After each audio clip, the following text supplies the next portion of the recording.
Attam jirtu fayyaa keessanii ijoollee Oromoo, dargaggoo Oromoo, nagaa keessanii maqaan koo Daaneeli yeroo baay'eedhaa fi viidiyoo dabarsaan ture. Mee sheerii godhaatii waan tokko tokko irratti haasofna. Yeroo dheeraa hin qabnu, yeroo xiqqoo qabnaati waan xiqqoo irratti haasofneetu walii hiraa please ijoollee wajjinii nama beektanii wajjinii walii hiraati sheerii walii godhaatii dhaggeeffadhaamee jirana. Haala gaggadhee deemaa jira biyya keenya keessatti waan nama sodaachisu isa irratti haasa'uu barbaanna. Mee hamma dandeessanii waliin ga'uu yaala. Kanaaf hamma danda'ame utuu walitti daddabarsitanii baay'ee ni gammada. Yoo ta'u baates immoo yoo walii sheerii gootanii dhumarratti namni hin argataa jechuudha. Kanaaf hamma dandeessanii osoo sheerii gootanii gaarii natti fakkaata ijoollee Oromoo. Kanaaf waan tokko tokko haasa'uu barbaanna. Wanti nuyi haasofnu irraa waan gidduu kana interneetii irratti adeemaa jiru tokko kana lammata immoo biyya keenya keessatti maaltu deemaa jira? Waan akkamiitu deemaa jira? Akkan jirudha. Wanta deemaa jiru biyya keenya keessatti wanti deemaa jiru kuni waan nama sodaachisu ta'ee natti mul'ataa jira. Kanaaf hamma dandeessan sheer godhaatii daddafee namni hagaluuti hin haasofna. Wanti nu haasofnu baay'ee importantiidha irra dhugaa dubbachuudhaaf. Maaliif hammuma wal'aansoon Oromoo jabaatetti, hammuma wal'aansoon Oromoo tarkaanfii faana tokko fudhatetti kunoo ergaan dhufaa jira. Wallaggaa lixaa keessa balaa guddaatu deemaa jira jedha. Jeeqamsa guddaa isarrattis haasa'uuf jenna gamme. Isarrattis hin dubbanna. Biyya keenya keessatti lola guddaatu deemuudhaaf dhiigatu dhangala'uudhaaf deemaa jira. Kana hundumaa ilaaluudhaaf jenna. Inni kun baay'ee barbaachisaadha. Dhugaa dubbachuudhaaf baay'ee barbaachisaadha. Isa kana haasofna. Inni kun akkamittiin balaa kana jalaa ba'uu dandeenya? Balaan kun maal fiduu danda'a? Eenyu kan balaa kana nutti fidaa jiru? Maaliif fidaa jiru? Eenyutu duuba jira? Isa jedhamu mootummaan immoo maalirra jira? Maal gochaa jira? Dhuguma kana kontroolii gochuu danda'eera moo attam gochaa jira? Waan baay'ee haala walxaxaa ta'etu biyya keenya keessatti deemaa jira ilmaan Oromoo. Baay'ee haala sodaachisaatu biyya keenya keessatti deemaa jira. Haalli kuni hunduma keenya sodaachisa dhugaa dubbachuudhaaf. Hunduma keenya rifaasisa, hunduma keenya gaddisiisa. Namni keenya akka hin taanetti lafatti dhumaa jira. Dhugaadha. Kuni wal'aansoodha. Wal'aansoon kun yeroo dheeraa nu fudhate. Dadhabbii guddaa nu fudhate.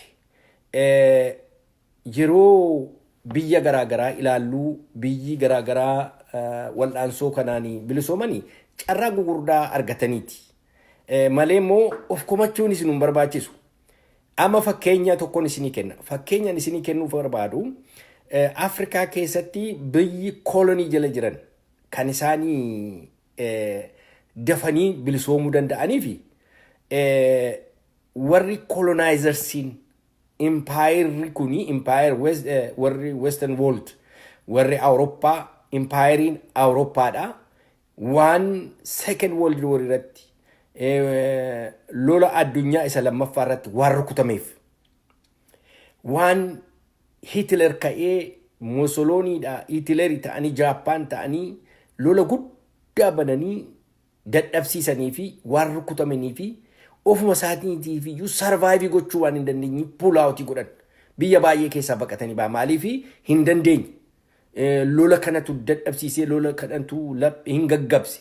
Gaafa gaggabsuu dadhabanii yeroo isaan achii gaggaban immoo warri keessumatti fedhii bilisummaa qaban fakkeenya isinii kennuu nan danda'a. Warra akka Jomo Kenyaattaa, warra akka Jomo Kenyaattaa, warra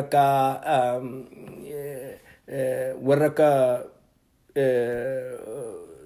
Nkrumah fa'aa kuni Pan African Movementiin kun jalqabee Mao Movementiin jalqabee warri bilisummaadhaaf hawwii guddaa qabanii itti gaafa ka'anii Britishiin hin laafee lafa gadhiisee deemutti ka'e warri Daachi gadhiisanii warri Faransaay gadhiisanii baqachuutti ka'an inni kaanii wiliin tattaane mallatteessisiisee baqatee deemutti ka'e. Isa kana keessa chaansii argatan jirri kun chaansii argatanii bilisummaa isaanii argachuu danda'an Hindiin akkasittiin argachuu dandeessi. Osoo dhuguma second world wariin hin dhufne ta'eeti biyyi lafaa kun isa second world warii duraati wajjin wal fakkaatamoo dhuguma warri imperialistoonni kun biyya kana gadhiisanii deemuu danda'umoo inni jedhu gaaffii gugurdaadha. Maybe Amerikaanonni humna Ameerikaadhaa waan ka'aa turee fi warruma Awurooppaa wajjin warri rukutanii isaanis chaansiin ittiin biyyi kan biraa kuni bilisummaa isaa argachuu decolonize gochuu inuma jiraata jedhee yaada. Garuu amma jiru kanatti baay'ee of komachuu nurra hin jiru. Yeroo Awurooppaanonni hundumtuu warri koloniyaalistoonni biyya kolonii jala gashanii qabatanii gadhiisanii deemanitti warri Amaaraa gurraachi kolonaaizii nu godhee nu gadhiisuu didi. Nu gadhiisuu hin dandeenye. Wallaansoon godhameera of course nu gadhiisi jedhaniiru. Yaalaniiru. Xaaliyaanii wajjin walii galanii waan tokko nuyi inumayyuu Amaaraa wajjin jiraachuun barbaannu nuyi Itoophiyaa miti kan jedhuudhaani hamma tokko muuvimentiin jalqabee ture. Isa kana gaa Haile Sillaaseen dhattee warra Biriitishii kana jala lixxee kuffiftee jechuu kooti. So kanaafi wal'aansoon kun inumatti fufe yeroo dheeraa fudhate. Nuni akka modern organizationitti kaanee akka organizationii isa jabana senaatti kaanee loluu jalqabuudhaaf yeroo dheeraa nu fudhate. Yeroo dheeraa nu fudhate. So kanaafi haa ta'uyyuu malee wal'aansoon godhamaa jira. Of course godhamaa jira. Yaalamaa jira. Yeroo dheeraa nu fudhachuu danda'a. Amma Sha'abiyaanii advantage isheen qabaataa turte warra Ingilizii warra Xaaliyaanii jira. Yeroo dheeraadhaaf waan turanii fi warra adii warra Awurooppaatu kolonaaizii isaan godhe. Waan kolonaaizii isaan godhanii fi hamma tokko qaroomaniiru. Civilized ta'aniiru. Waa'ee jaarmaa baraniiru. Waa'ee organizationii baraniiru. Jabana Eertiraanii Itoophiyaatti eda'amte sana yeroo bara 1950 Eertiraan Itoophiyaatti yeroo eda'amtu Haile Sillaaseen dhaqee warra Haragoot family warra jedhamu bitee warra gantuu Eertiraa kana bitatee ofirratti dabalate kana yeroo sana jabana sana paartii lama already ijaarrataniiru warra Eertiraa. Warri kana Unity Party kan jedhamuu fi Naatsinet Party Independence Party dhaa fi Unity Party Itoophiyaa wajjin United taanaa jedha. Independence Party immoo isaan immoo hin barbaannu independence keenya barbaannaa jedha. Yeroo sana Itoophiyaa garri gadi kuni jaahil ignorantii ture haadhuma isaa waa'ee paartii dhiisii inuma unu gusi waaqa jedhee akka waaqaatti fudhatee itti amanaa ture jechuudha. Yeroo jarri suni akka Awurooppaa istaayiliitti paartii organize gochuu danda'an.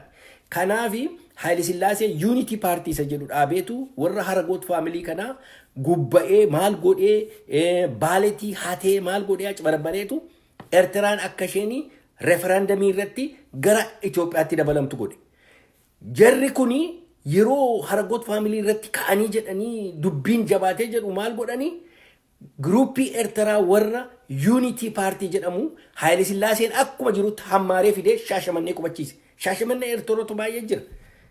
Ijoollee isaanii warri nu wajjin baranneeyyuu jiru. Warri yeroo sana baqatanii dhufan. So maal jechuun barbaade hamma kana ofii keenya balaaleffachuun umtuu nurra jiru. Nuyi ilaa gara booddeetti warra hafanii ka'an keessaatu kaane.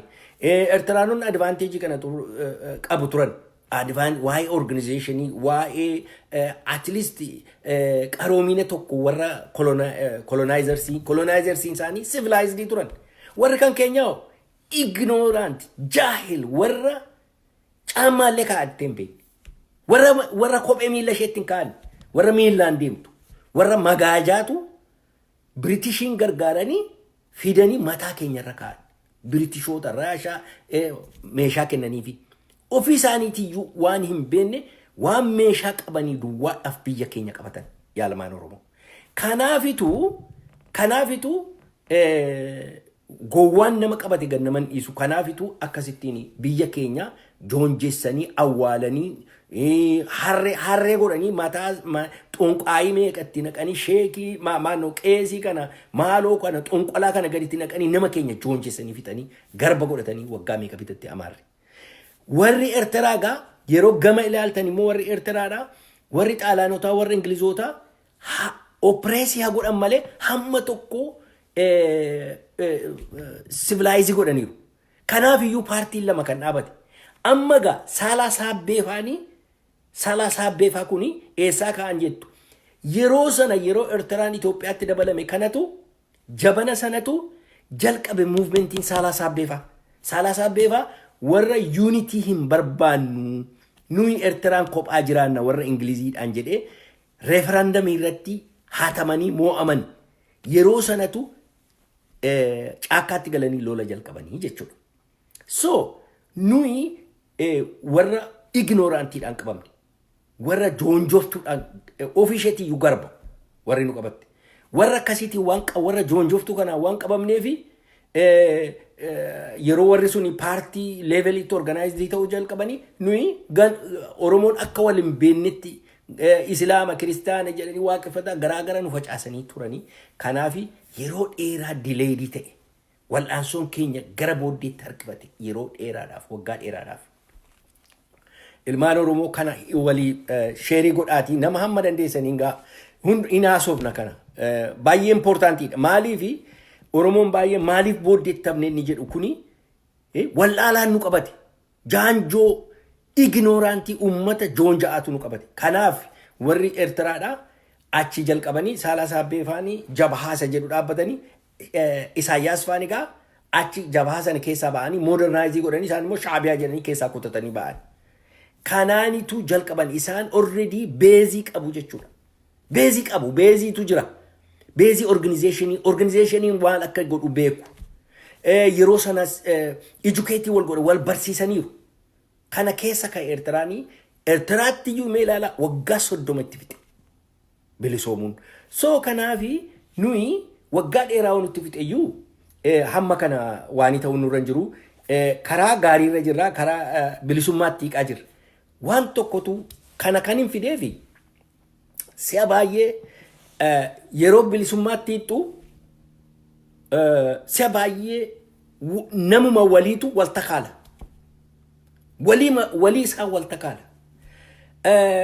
Ammas imee Eertiraattinis hin deebisa.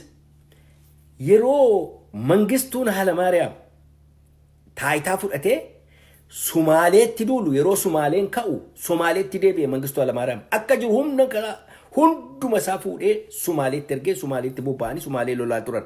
Sumaaleeni hamma Direedawaatti dhuftee turte. Yeroo sana Shaabiyaan baay'ee jabaatee ture. Jabaadhaaf Shaabiyaan already garaagara ba'anii Shaabiyaanis Jabahaanis jabaatanii turan. Amma lolli Sumaalee akka dhumeenii Jabahaan dhufee Asmaraa marse. Mee dhaggeeffadhaa ijoollee. Asmaraa marsee Asmaraa qabachuudhaaf homti tokko sana. Hamma Mangistuu Hayilamaariyaam achi deemu gaafa Jabahaan Asmaraa marsee qabachuuf jedhu Shaabiyaan karaa booddee dhufee eenyuun tuma beektu Jabahaadhuma rukutuutti ka'e. Madfiidhaaf matireeyyeesiidhaan laawunchariidhaan karaa booddee Jabahaa dabaddabuutti ka'e. Maaliif? Nutu taayitaa fudhata isa sanatti taayitaa fudhataadha. Walii isaanii wal sakaalanii hammasitti Mangistuu Hayilamaariyaam hafuura fudhatee Sumaalee yeroo moo'u foorsii sana hundumaa wadafiit jedheetu gara Noorziitti ol deebise. Noorziitti ol deebisee dhaqeetu lamaa ishee daca ishee dhaye haadhase. Jabahaasi Shaabiyaas. Akkasitti mo'aman malee Eertiraanii waggaa 15tti bilisummaa isa booddee waggaa 15 gara booddeetti deebi'anii Jabahaadhaa fi Shaabiyaan. Akkasittiin hunkut godhanii wal fixanii booddee dhumarratti Shaabiyaanii maal gooti abshaalummaadhaan jala galagaltee maal gooti Shaabiyaan dhatteetu warra TPLFin yeroo sana jabaattee warra akka Yohaannis fa'aa warra TLF liqimsite, EDU balleessite, happa of keessaa balleessite, ofisheetii irreessee fileksii gochuutti kaatee waan turteefi warra TPLF wajjin walii galanii jabahaa marsanii keessumatti hayyaloom group warri jedhamu warri hayyaloom jedhamani groupii jedhaman suni karaa Zaalambassaa karaa booddeetti seenee Shaabiyaan karaa garasii karaa noorzii gaditti dhufee jabahaa marsanii achitti dhukkee irraa kaasanii jabahaa balleessan. Jabahaan akka itti bade. Eertiraan keessatti Shaabiyaan qobaasaa jabahaan balleessin. Wayyaaneedhaa wajjin kan inni balleessi. Ilaa gaalaalaa ilmaan Oromoo wal sakaalutu jira. Taayitaadhaaf fiiguu jira. Diinatu keessa galuutu jira. Diinatu keessa galee wal lolchiisa. Wantin kana fidee fi Oromooni hammuma wal'aansoonsaa hadhaa'aa deemetti. Hammuma wal'aansoonsaa bilisummaatti dhiyaatetti. Diinnis akkasuma irratti bobba'aadhaan ka'a. Baay'ee kashalabboota bituudhaan. Inni kun kiristaana, inni kun islaama, inni kun wallagga, inni kun arsii, inni kun achi, inni akka jechuudhaan hamma danda'ametti kashalabboota kana maaloo kana horiidhaan bitanii warruma dheengaddaa nu Oromoodha dhiyaasuutu achi as galagalee inni kun wallagga, inni kun arsiidha, inni kun baaleedha, inni kun harargeedha jechuutti ka'a. Amma si'ana isa kana dhageenya interneetiin namoota dheengaddaa kunoo Oromoodhaaf hin du'a Oromoodhaaf kunoo akkasii maal jedhee Minilik Safaarii maarree jedhee odeessaa turetu achi galagalee wallagga Amaaraa jedhe. Maa jetta kana gaa? Maa jechuudha kana jechuun? Kana jechuuni yeroo wal'aansoon jabaatu diinni hamma sana jabaataa deema. Diinni maal godha hamma sana jabaatee warra akkasii kana biteessi keessa gadhiisa. Zikudsing warra akkasii kan isaan hin beekne ijoolleen amma deebii kennan achirratti ijoolleen dammaqaa jiru. Kuni nu walitti nu naqaa saba keenya wal lolchiisaa nuyi kana irratti walitti galagaluu nurra hin jiru kan jedhu deebii kennu which is excellent.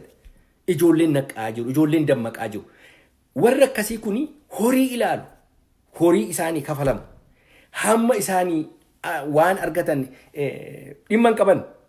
Wal'aansoon gara booddeetti deebi'ee namni wal lolee kun kiristaana jedhe kun islaama jedhe wal qalee dantaa isaanii miti. Dantaa mataa isaanii argatanii waan barbaadan haasa'u. Maal affektii godha? Bor maaltu dhufa? Iftaan maaltu dhufa? Namni tokko gadi ba'ee abaluu Amaara jedhee dubbateedhaafi maan in tokko fa'aa intenshiiniin isaa maayinni tokko kan beekuun sirriidha. Eenyutu booddee jira? Maal achiivii gochuu fi why this time? Maaliif this time? Isa jedhu kana ilaaluutu nurra jira. Ijoollee Oromoo har'a diinni baay'ee nurratti jabaataa jira. Diinni karaadhaan nurratti bobba'aa jira. Har'a Oromooni hidhannoo hiikkatu jedhanii ilmaanuma Oromootu gadi ba'ee dubbata. Ilmaan Oromootu at this crucial time, at this crucial juncture, at this very important historical juncture gadi ba'eetu Oromoon hiikkatu jedha. Maal isinitti fakkaata? Fayyaadha namni yeroo akka jedhu. Dhuguma fayyaa isinitti fakkaata namni kun. Oromooni akkan kanaan dura dubbataa ture. Jabana Minilikii kaasee hiikkata Oromoon. Mangistuu Alamaariyaam mana keessatti akka gajarallee nama harkaa fuudhaa turan. Qawwee saamaa turan. Oromoon akka hin hidhanne. Amma dheengadda ilaaltanii toote warra Amaaraa gadi ba'anii nuyi Oromoo Amaara hin hiikkachiifnu hin hidhachiifna malee jedhanii haasa'u. Afaan guutanii. Whereas Oromoo kan ta'etu galagalee Oromoon hiikkachuu qabaa jedha. Abdii maalii kennaniif jira kanaaf? Fuucharii maalii dhiisuuf jenereeshinii ittaanuuf? Attamitti protective godha? Mee ilaala dimokiraasii mayyuu utuu ta'eeti uummanni hidhachuu qaba. Maaliifitu Ameerikaanii uummanni Ameerikaa meeshaa hidhachuudhaaf raayitii qaba jedhanii isteejii irratti ba'anii world isteejii irratti ba'anii mataa wal cabsu. Maaliif isinitti fakkaata beektu? Uummanni gaarantii barbaada. Demokraasii isa argate kana protectii gochuu barbaada. Yoo borganama militariin tokko utaaleedhuma ka'ee lunaatikiin maraataan tokko ka'ee militarii dachaasee Pentagon fakkeenyaaf Pentagon jechuun militarii Ameerikaati. Ayino military dictatorship in barbaada anatu moo abiyya jedhe no demokraasiidhaan hindi dutaanaan hundumtuu meeshaa gugurdaa qabaa gadi guureetti ba'a. Kanaafi militariin mataan isaa hin sodaatu uummata Ameerikaa. Raayitii qabu kuni akka human right itti ilaalama. Ameerikaa keessatti meeshaa hidhachuun akka human akka raayitii hunduma keessaa isa olaanaatti ilaalu. Ijoolleen isaanii karaa irratti wal kaa'aa oolu. Gurraachi adiin diraagiidhaan dhukkee walirraa kaasaa oolti. Regardless qawween hin hiikkannuudha. Kan biraa dhiisaati Ameerikaa keessatti background checking godhamee haa gurguramuu. Yoodhuma gurgurtaata background check hin gootanii jedhu. Background check moyyuu hin gootanii jedhu. Akkasumatti bitatee mana isaa keessa tuullatu qawwee jedhu. Yeroo biyyi civilized ta'e Awurooppaan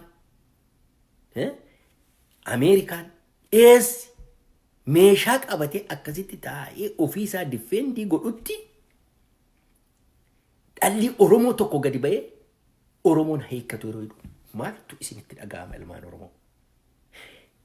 Garbummaa dhumti hamma kana ga'u jira addunyaa keessatti. Namni akkas jedhu kuni dhuguma bilisaa ofiisaatii. Bilisummaadhuma jedhamu beekaa'oo.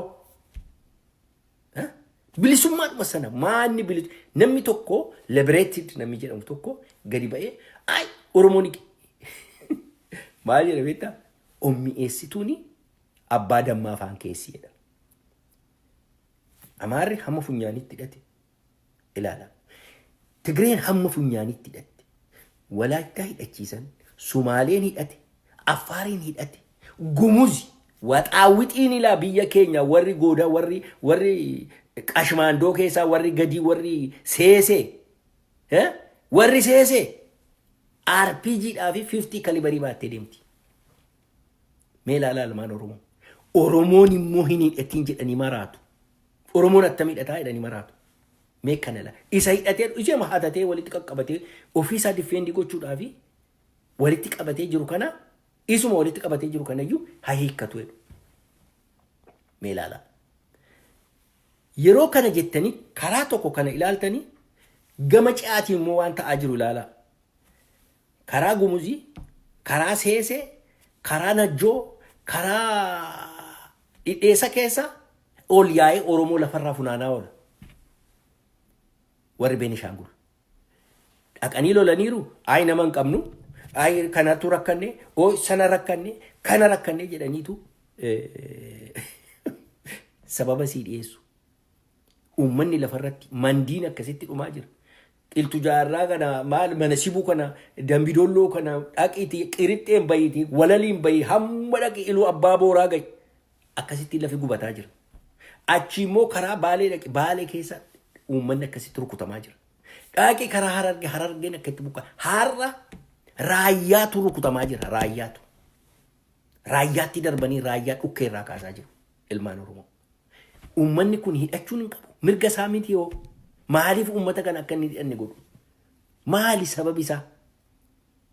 Sababa isaa beekamaadha. Tokkoffaa Oromoon yoo bilisoome hiree mataa isaatii murteeffata. Risoorsii isaa irratti ajajaa. Ilaala the most important risoorsii isaa fi uumni kun hundumtuu kan nutti bobba'ee jiru. Risoorsii isaa irratti ajajata. Albuudaa lafa isaatii keessatti. Lafa isaarraa kaash kirooppii oomishamu irratti ajajuudhaaf deemaa jira. Dhaqee makara isaatii kaasee qonnaa kaasee makaratti darbee makaraa kaasee hamma ekspoortiitti Oromootu dhufee fudhachuuf taa'aa jira. Kun ta'uurra immoo du'a isaanii wayya. Kanaafi Oromoon hidhatee jennaani mirga isaa of eegsisaa albuudaa isaa eegaa waan lafa isaarraa oomishamu lafa isaa gubbaadhaa oomishamu gogaadha buna jimaadha. Ma hunduma kanarrattitu abbaa horii ta'a. Abbaa piroopartii ta'a Oromoon. Kuni eenyuyyuu taanaan eenyuyyuu akka kuni tuqamuu hin barbaadu. Waggaa dheeraadhaaf saaman, waggaa dheeraadhaaf itti basha'an, Tigreen Amaarri fuutee Tigreetti dabarsee Tigreen hamma funyaaniitti fincoofte, ittiin fincoofte. Hin gammaddee hin saamte amma barbaadde. Isa booddee immoo Amaarri immoo taraa ishee ammatti deebi'uuf jetti. Maaligaa kan kee maali? Maal sii wayya dhala Oromoo? Waa'ee raayyaa kanaa mana hidhaatti si'a baay'ee ijoollee Tigraay wajjin waliin okkoraa ture. Raayyaan Oromoodha.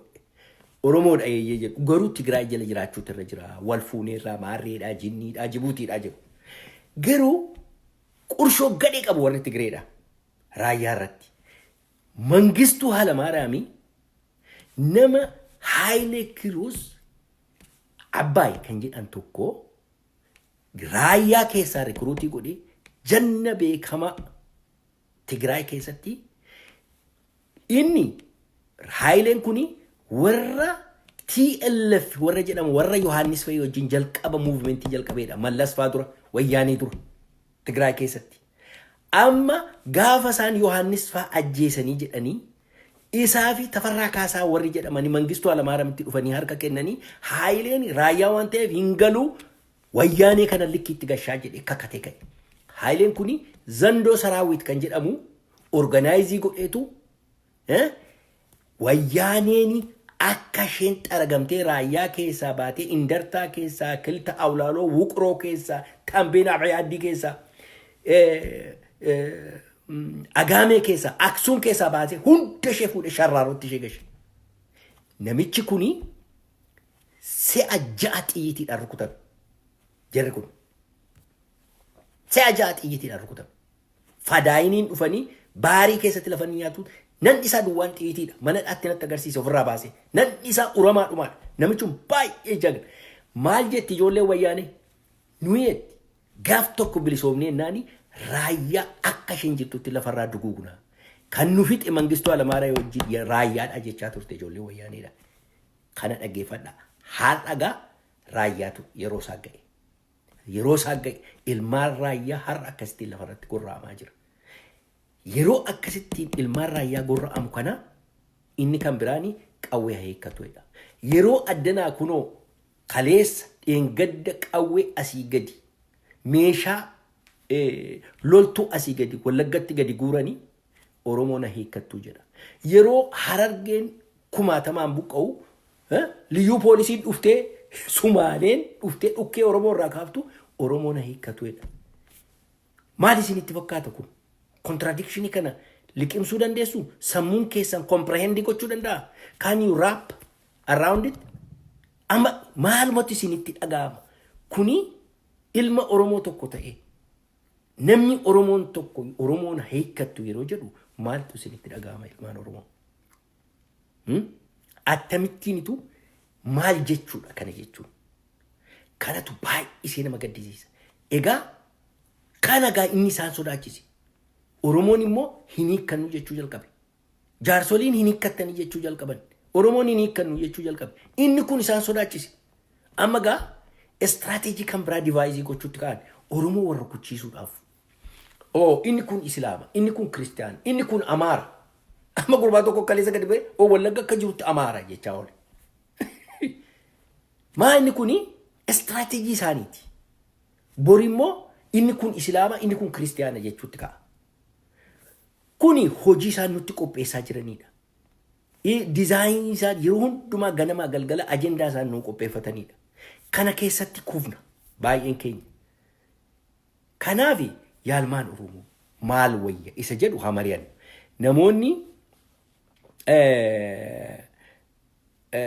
Namoonni addanarratti haasoo barbaadan kanarratti yaada kennu yaada isa kan biraatti utuu hin darbini yaada kennachuu barbaadanii waan isin gochuu nan danda'a abbaan barbaadan.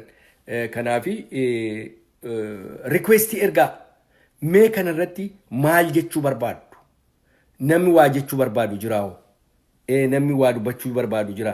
Inni akkas akkasii kun maanni rakkinni keenya? Maal gochuun nurra jira?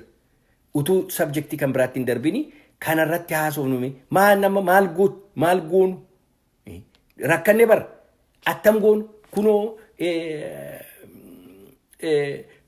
nuyi hiikkachuutu nurra jira jedhe ka'ee Oromootu dubbata bar nama kan biraa mini bar ilmuma Oromootu gadi ba'ee nuyi dubbachuutu hiikkachuun nurra jira jedha maal jettu kanaan ergaa maalii dabarsituuf nama akkas jedhuun kana keessatti immoo even amma rakkina isa dhufu ilaaluu dadhaban even warri OPDO warra taayitaarra jiran kuni rakkina isa achi as deemaa jiru ilaaluu dadhaban Oromoon hidhachuun Oromoon of ijjeeruun Oromoon of protecti gochuun gaarantii OPDOti keessumatti OPDO nationalistii OPDO saba isaatiif boo saba isaatiif quuqamuu fi Oromoo hidhachuu jechuun isaaniif gaarantiidha maaliif bor nafxanyaan dhufee akka barbaade lafarraa isheen xaragu bor Tigireen yaatee dhuftee akka barbaade lafarraa hin xaraddu Affaariin dhufee hin xaragu Sumaaleen dhufee ittiin taphatu at least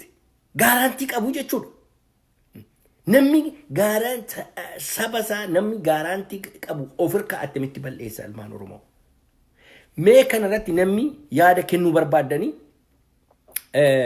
yaada kennuu dandeessu otun subjectii kan biraatti hin darbin nuyi waan kan biraan immoo baay'ee kan nama gaddisiisu maaliif nuyi teenye yeroo yaadnu maaliifitu bilisummaan nu barbaachisa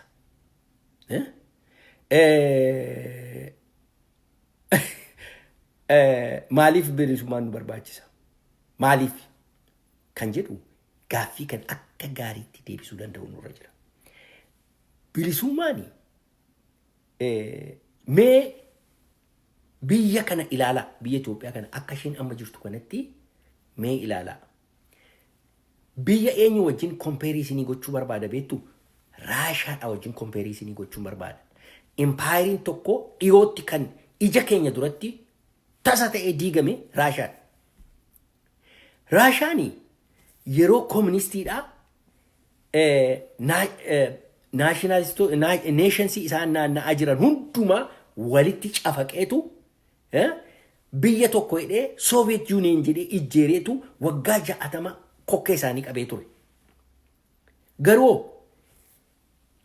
keessa isaatii dhiibbaa gugurdaa ture ummanni bilisummaa barbaada ummanni Raashaan domination kana hin barbaadu Balkan countries in Eastern European maaloon hundumti isaanii kuni garaa keessa baay'ee waan quuqamaa turanii yeroo Raashaan humna guddaa qabu sana loluu hin dandeenye garuu yeroo state capitalism mataan isaa guddachuu danda'u yeroo democratic centralism inni jedhan systemiin isaanii kuni dhaqee sustain gochuu dadhabu contradiction yeroo karaa keessaa biqilaa dhufu yeroo jabaataa dhufu Raashaan raafamuutti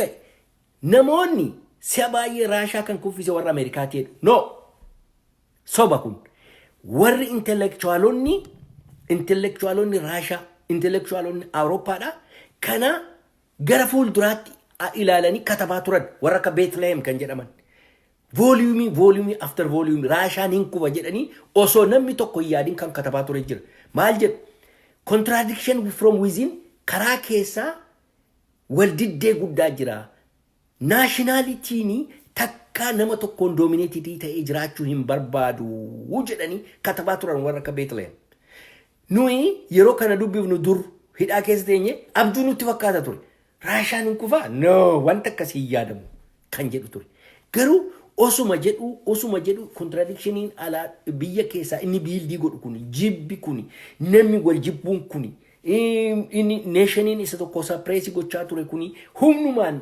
Sovietiin gubbaa taa'ee humna isaatiin asii gadi waan bulchaa tureefi jibba guddaan waan tureefi haa ta'uyyuu malee humna isaaniitiin xaxanii qabanii waan turaniif achi keessa turan ituun jaallatin amma mee ilaalaa maaltu ta'e amma nama tokko addana keessaa yoon gaafadhe raashaan akkamitti yoon kufe yoon isiniin jedhee isin gaafadhe garbaashoftuu kapituleetii godhee garbaashoftuu harka kennee Ameerikaatti harka kennee naanii raashaa kuffise. Very simple answeriin haalaattu. No. Hin beektanii jechuun baay'een keessanii analysis kana kan beektan jirtu.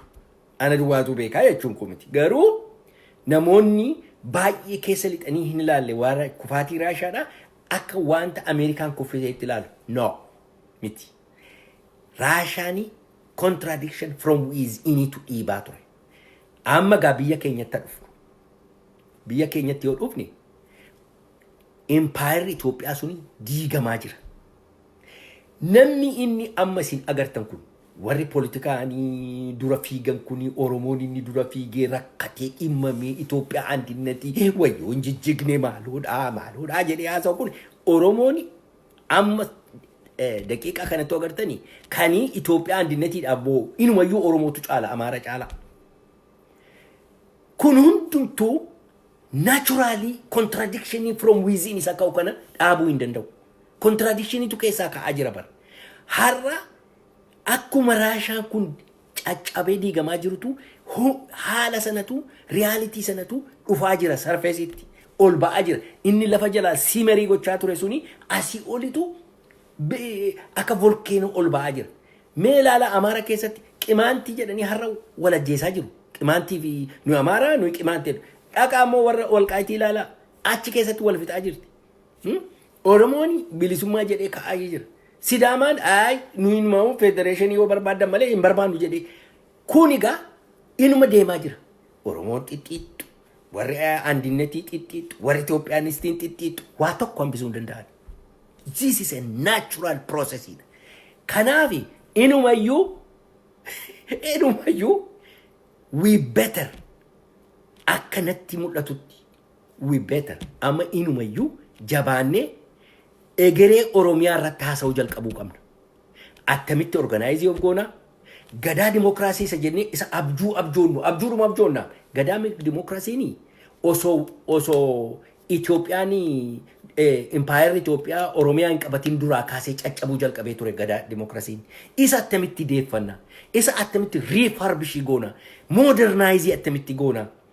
Oromiyaa isa jennu kana demokrasii isa dhugaasa kan gadaa sanatti attamitti deebina 21st century kana keessatti gadaa demokrasiin attamittiin hojjechuu danda'ama lawyersiin keenya elitiin Oromoodha kanarratti amma jalqabanii hojjechuu jalqabuu qabu gaafa borganama akkuma dhaggeeffadha ilmaan Oromoo akkuma raashaa sana all of a sudden akka doominoodha fash jedhee lafa dhaye maaltu dhufa warri Itoophiyaa jedhanii warri dura fiigani har'a hin qophoofne organized hin taane organization isa bilisummaa jedhu hin jabeessine nama bilisummaa jedhu xabbaa dhiphoo maarree jinnii jedhanii maqaa meeqa itti moggaasanii afaan walitti qabu lafa nuyi deemnutti ridiculii nu godhu bilisummaan kun hin danda'amu bilisummaa ilaa Burundiif Uraandaan isheen hamma mixii geggeessu yeroo bilisummaa argattee jiraattu Oromooni namni miiliyoonii 50 bilisummaa isa jedhu gurraan dhaga'uu sodaatee hollata. Dhuguma nama hollachiisa. Garbi har'a bilisumteettaa beenu dhaqiitii lafa kee qotadhu jiraadhu yeroo garbummaa sanatu conditioned ta'e isatti jiraati. Nan dhasaatu sanatu isa comfort zone uummateera. Waggaa meeqaaf garboomee achi keessa jiraate. Garbummaa kana keessaa ba'uuni du'a isaaf. Rifaatu guddaadha. Outer world kanan beeku. Eessan naqa gooftaa koo eessan naqaanii si wajjin hin jiraadhaa. Warra Itoophiyaanistiin irra akka jechaa jiru. Waaqoon galatu I'm free. An akkasiin jedhu. Comfort zone hin qabu achi keessa. Garbummaa nan dide ijoollummaa kootii kaasee didee ni dhameen. Garbummaa sana hin fudhadhu bilisummaa duwwaa jedhee ni dhame. Jaal'annes jibbines empire sun diigamuun ishee nafu. Garuma sanatti adeema. Warra akka jedhanii warri iyyanii kunu isa kan Minilik Jaanoo sawantinii sana fidanii dhufuu isa kana fidanii dhufuu siilii fidanii nuyi Itoophiyaadhaan nuyi tokko turree jedhanii faarfannaa kana faarfatu sirba kana it doesn't make no difference. Science akun. Dialectics contradiction from within. Jal'innis jibbiness. Contradiction from within. Ila ani nan arga elitota baay'ata danarra jira. Ila jaallattanis jibbitanis warrina dhaggeeffatan kun isin bira dhufa. Amma kaasaatti qophaa'a. Oromiyaani attamittiin jiraatti. Laga gama attamittiin jiraanna. Laga gama attamittiin ceena. Laga gamatti dhadhee demokraasii attamittiin ijaarra. Kana Oromi egaa wal'aansoon kun maal nu barsiisa yoo jenne Oromiyaan kuni wal'aansoo kana keessatti wal bulchuu barraa. Akkatti of protective of goonu barraa. Akkatti army of goonu barraa. Waan baay'ee nu barsiisa. Kana booddee moo inni kan biraani bilisummaa wanti nu hawwinuufi mee habashaa ilaala. Mee wajjinuma jiraanna jedhaati ilaala habashaa kana. Habashaani structuring habashaa society habashaa akka inni itti structured ta'e gubbaadha asii gadi deema information one way dha. Gubbaadha barambarasi jira maannoo Ali Sillaasee jira ittaanii Dajjaazmaach ittaanii Feteraari ittaanii Qanyaazmaach ittaanii Giraazmaach ittaanii Barambaras ittaanii Barambaras ittaanii Misilanii akkasittiinitu akka garbaa wal jila yaati. Maata walii sagaddi maal jetti geetoochetti isaan tokko jedhe jetti. Yeroo akkas deemu kan Oromoo mee taa'ati ilaala horizontaalidha. Kan Oromooni wali maatii isaa keessaa decision tokko fudhachuudhaafi abbaan haati ijoolleen sangaa tokko mana keessaa gurguran ijoolleen yaada qabdichi keessaa yaada laatti. Ollaatu yaa'ee haasa'a. Mareedhaan hojjetu. Abbaan ka'ee qe'ee kanarratti homa tokko gochuu hin danda'u. Homaa tokko gochuudhaan hin danda'u. Hin sodaata abbaan. Xiqqoo isheen haa'obsaa yaalmaan Oromoo xiqqoo na haa'obsaa nan deebi'a. Xiqqoo na haa'obsaa.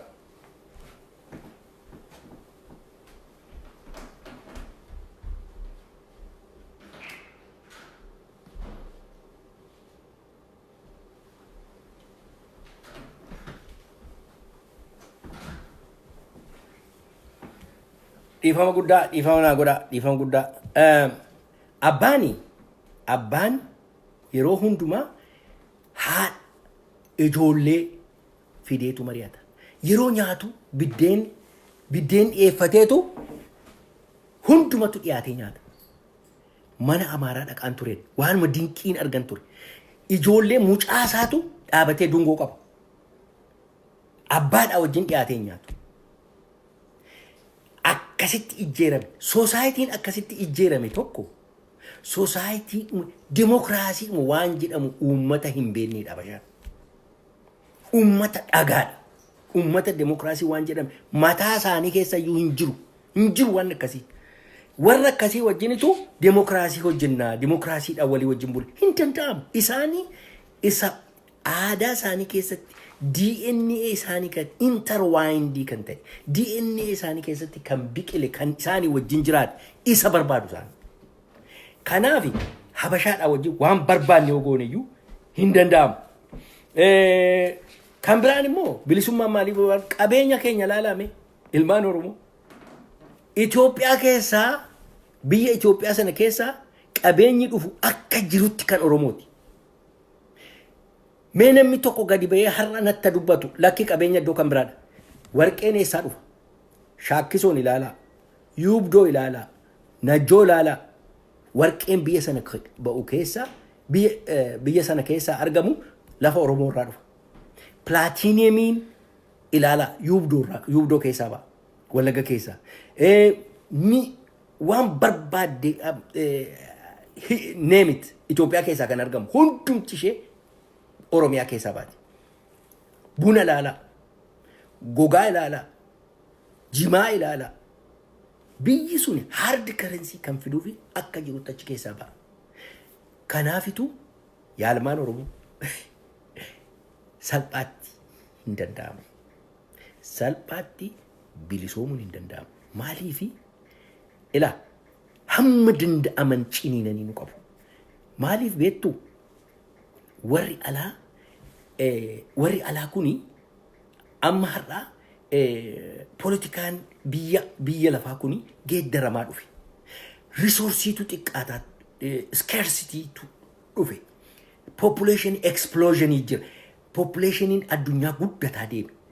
Bishaan qulqulluun hir'ataa deeme. Lafi coomaan hir'ataa deeme. Kanaafi warri imperialistiidha. Warri dureeyyiin biyyi Awurooppaa Chaayinaan kuni bishaan qulqulluu barbaadu, orgaanikii kan ta'e nyaata barbaadu, Afrikaa kana deebinee qabanna kan jedhu qophaa'anii fixaniiru. Amma dheengadda Ingiliziin illee biri exit kan jedhani amma Ingilizoonni Awurooppaa Yuuniyeenii keessaa ba'aa jiru. Maaliif ba'an? Maaliif ba'an beektu? Afrikaa kanatti free access barbaadu. Ofii isaaniitiin qophaa dhufanii deebi'anii qabachuu barbaadu. Ija isaanii gara Afrikaa irra kaa'ataniiru. Baay'ee rakkina guddaa keessa yoo ammaa kaanee jabaanni army of goonii, organize of goonii, hamma dandeenyutti lolannee bilisummaa keenya assartee gochuudhaa baanne ilaa garbummaa isa baraan hin baane keessatti adeemaa jirra. Sana keessa lixuudhaaf deemaa jirra. Isaan immoo eenyuun barbaadu beektu? Warra akka Amaaraa, warra akka Tigrii barbaadu. Maaliif beektu? Tokkoffaa experience qabu, jaraa wajjin communication qabu. Amma har'a Tigreeni Ameerikaa kana keessatti maallaqa waan qabduuf loobii isheen bittee Oromoon irraa miliyoonii tokko loobii bituu hin danda'u, kan kongireesii dhaqee loobii gochuu danda'u. Oromoo isa kam miliyoonii tokko dhaqee kongireesmaanii tokko loobiistii tokko bitee kan erguu danda'u. Namni tokko hin jiru. Eessaaf mana horii? Waa tokko hin qabnu giddii jiraan addanayyuu. Oromooni kana hin danda'u. Loobii bitee jara kana interest isaanii achitti nama reflektii godhuuf, nama muggutuuf hin qabu. Kongireesii Ameerikaatii fi Seenetii keessaa nama hojjetuuf hin qabu. Jarri kun ilaa hamma funyaaniitti hidhataniiru. Horiis waan barbaadanis. Tokkoffaa connectionii qabu. International Monetary Fund, World Bank, International Organization meeqa wajjin connectionii qabu jarri kun. Nu dura darbaniiru. Maaliifi durii kaasanii abbootii isaanii irraa kaasanii kan biildii godhanii fidanii connectionii sana jira. Warri Westii si'a baay'ee kan isaan dippeendii irratti godhanii warra minority irratti dippeendii godhu. Psychology warra imperialistii si'a baay'ee biyya namaa yeroo dhaqanii minority nationality dha fuudhanii ittiin biyya sana bitu. Maaliif beektu? Maaliif minority nationality dhaan biyya bitu beektu? Minority sana yoo qabatanii minoritiin suni dhibba keessaa dhibba isaan irratti hirkatti.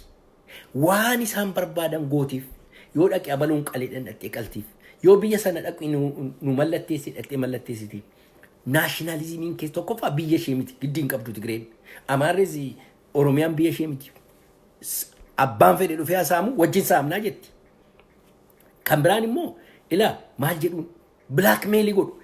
Yoo ati waan nu jenne hin fudhattu ta'e warra majority kana sitti kaafnaa jedhuun.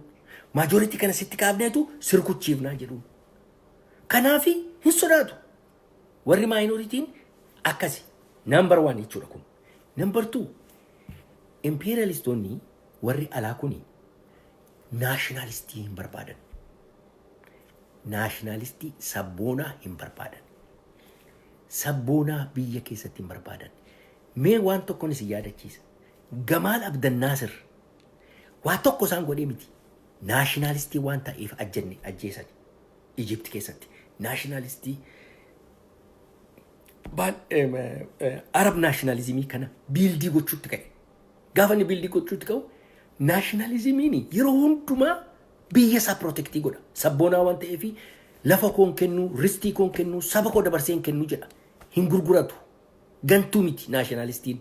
Sabboonaadha. Biyya isaa barbaada. Warra biyya isaanii barbaadu nationalistoota hin barbaadan. Ameerikaanonnis haa ta'u, Awurooppaanis haa ta'u, Chaayinaanis haa ta'u. Maaliifi albuudaa isaa protectii godha.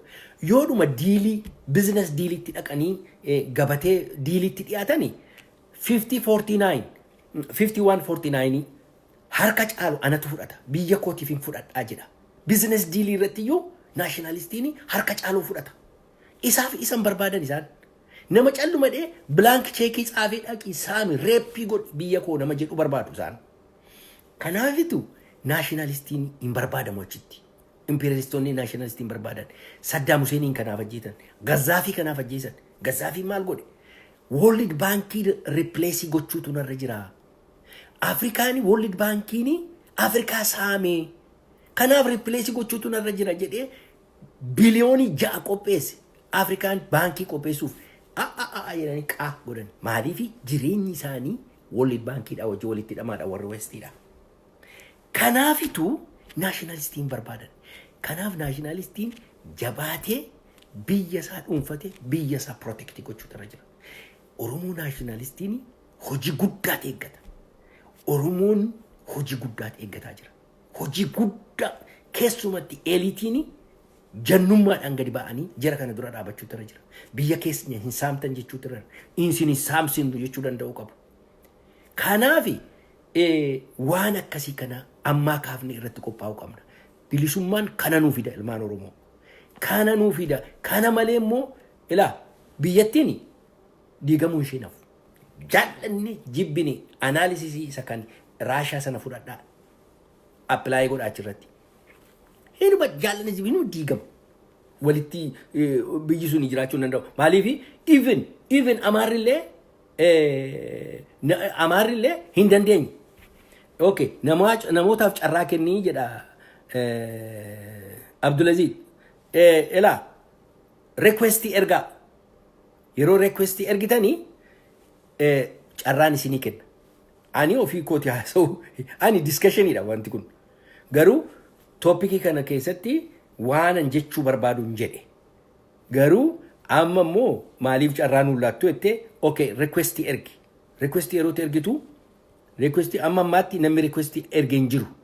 Kanaafi nama requestii ergu nangalchaa jechuu kooti. Namni tokko requestii ergennaani requestii nagalchi jedhaati katabaa yookiin tokko katabaati natti agarsiisaa. Okay. Okay. Oh.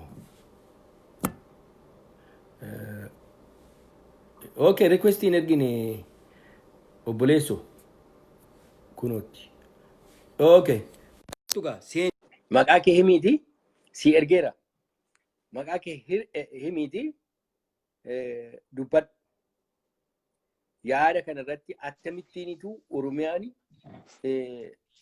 gar tokkotti deebina isa jedhu. Okay, tole si argattan boo hin dhageessaa? Nan dhagaa. Oh, gaariidha. Jedhigaa. Yaada bareedaadha. Bara yaadni keessan turreetuma jennaan yaada gaarii haasaa turtanii isin dhaggeeffataan ture. Yaa. Hedduu yaada murteessaadha. Yaada gaariidha. Garuu rakkoon jiru beektanii amma bara rakkoo Oromoon tokko ta'uu dhabuu kanatu hedduu rakkisaadha. Waan kanarratti hojjechuutu barbaachisaadha. Uummanni amma warri waggaa 130 nu bitaa ture kun amma ilmaayyuu siisanii aktiivitoonni Oromoo dhabamuu qabanii isaan irratti dhiibbaa godhuu qabnaa waan jedhu irratti deemaa jiranii waan kana isaan karaa Ameerikallee karaa adda addaatti iyyachuu godhuu danda'anii dhiibbaa irratti godhuu danda'anii beektaa. Warroonni biyyoota dhiyaa kun qabeenyaa fi mallaqatti amananii kana biraan dabran isaanii waan dantaa isaanii biraan dabran waan ta'eef waan akkanaa kanarratti xiyyeeffannaan deemuu qabnaa sanirraan ammoo dabalatee deebi ammallee warri mormitoota keenya kunniin ka Oromoo kunniin akka badan biyya diiguu barbaadanii maali jedhanii waan jiru kana deemaa jiranii jara kana sirriitti dura dhaabachuu qabna. Oromoon tokko ta'uu qabaa, Oromoo waliigaluu qabaa, waa'ee kutaa, waa'ee amantii, waa'ee maalii kana waan duraan kaleessa waggaa 130 duraayyuu hin qabne har'a haaraa goonee finnee kana gochuu hin qabnu dantaa Oromoo irratti waliigallee waliin deemuu qabnaan jedhanii hedduu nama yaachisa haalli amma deemaa jiru kun. Wayyaanee waggaa 27 nu bittee miti. Waggaa 130 warra nu bite santu nurratti deebi'uudhaaf deema. Warri kun deebi'uudhaaf deeman Oromoo nama mormitoonni biyya keessa galan kun nuti akka Oromootti amma fakkeenyaa fi akka abaa'ootti dhaabarraa jibbaa tokko hin qabu. Kaayoo isarraa jibbaa hin qabu. Garuu hooggantoota isaatti laafoodhaa jenneet akka Oromootti komanne malee nuti jibbaa amma sadarkaa isaan dhaabni sun biyya keessa dhabamuu qabaa waan jedhu kanarratti waliin galluun. Sigalee hooggansatu dadhabina qabaa dadhabina kana namni ciccimaan ijoolleen ammaa dardarri lafaa dhufaan nafaa cufa jiraan kun bakka bu'ee nu haa sochoosu jenna malee nuti dhaabichi sun yookaan kaayoon sun dhabamuu qaba waan jedhu irratti warra Nattanyaa Minilik kana yookaan ammoo warra Minilik humnaan fidee nurra qubsiise kana waliif hin galu. Kana dura Oromoon akka Oromootti dura dhaabachuu qabna.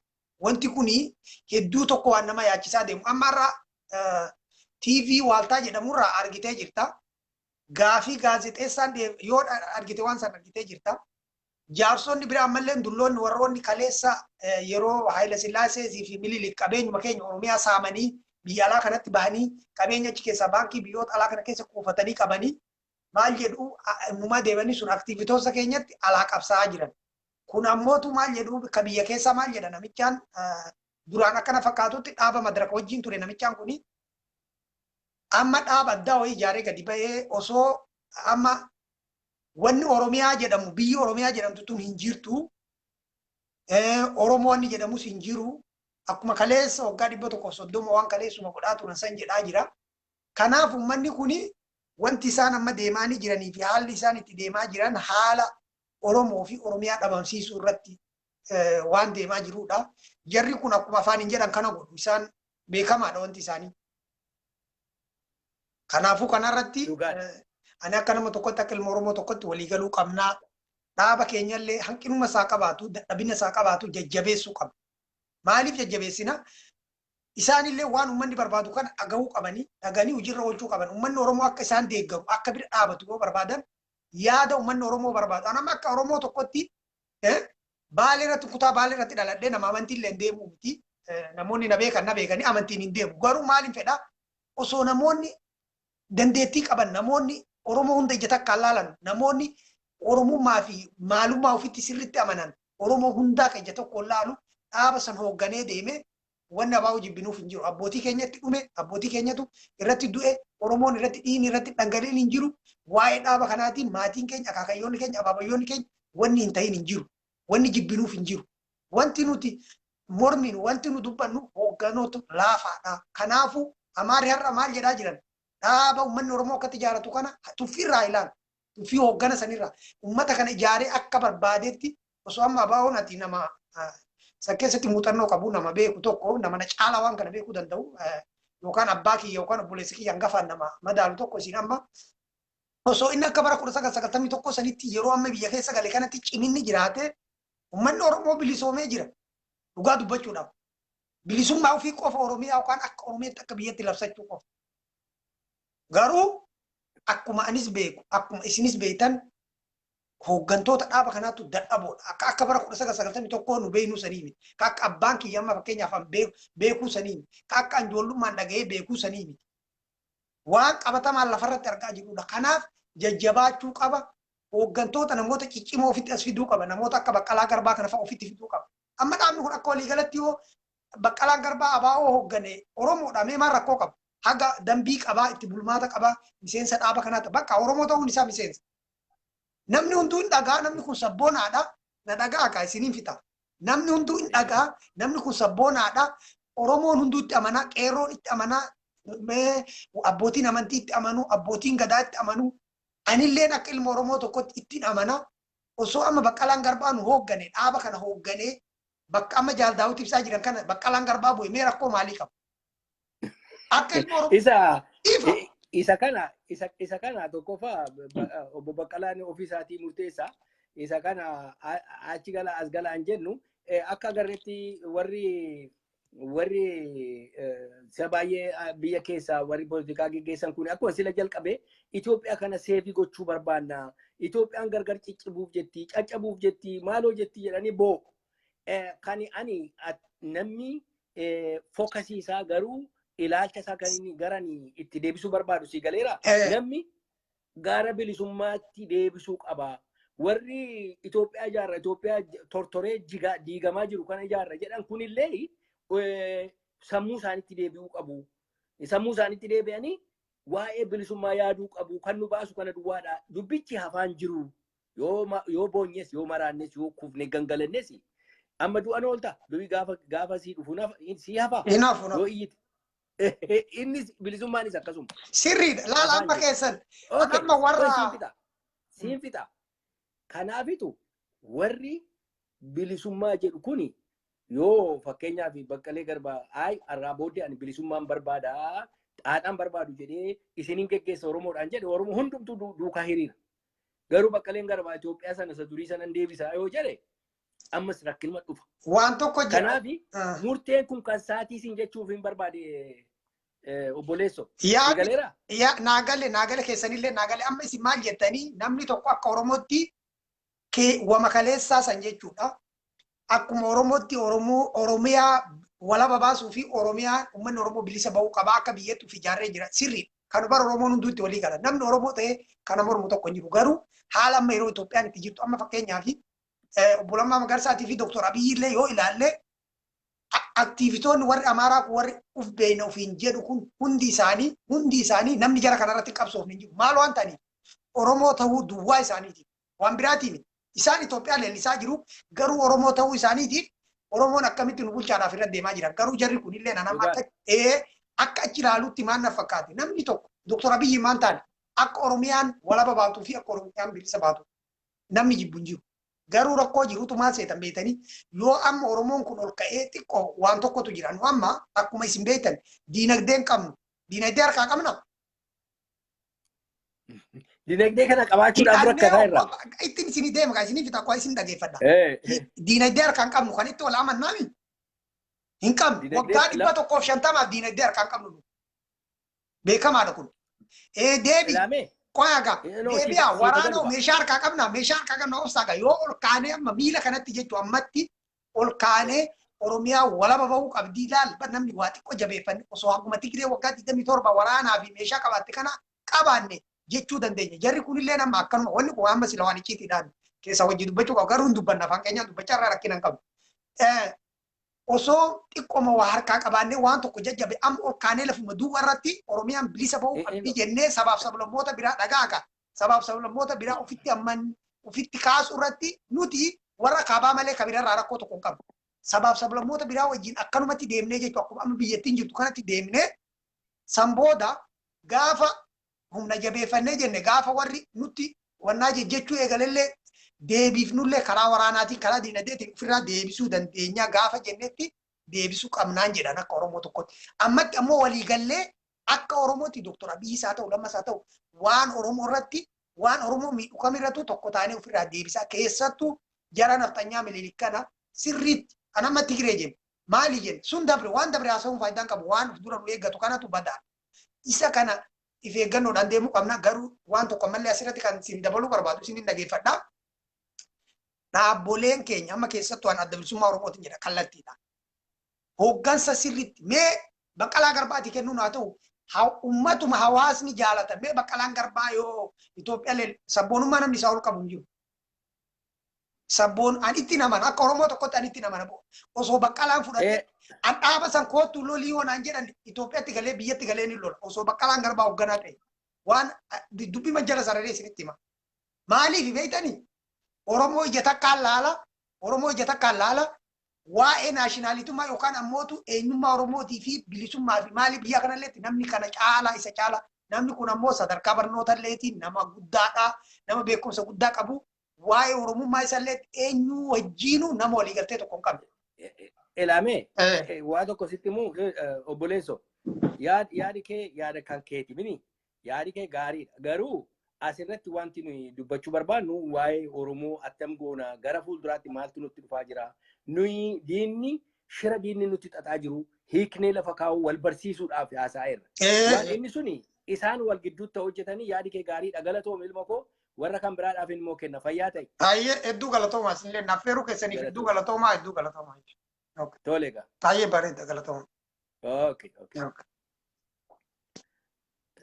Okay. Nagaatti gaa. Manasibu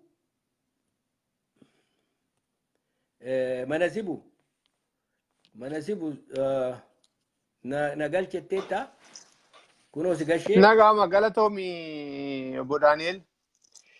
Okay. Fayyaa ta'ii har'a yaada bareedaa tokko fiddeeyyuu.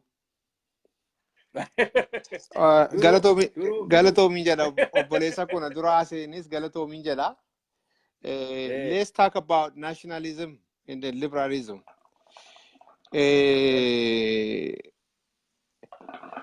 Oromooni keessuma warra liitii jettu liberaaliidha. Liberaaliin sodaattuudha. Biyya dhiyaa jira namiti westernii keessa jiraachaa jira. Biyya keessa jiraannu kana keessatti ilaalimee warra liberaalizimii warra jedhaman ilaali biyya kana jiraattu keessatti sodaattuudha.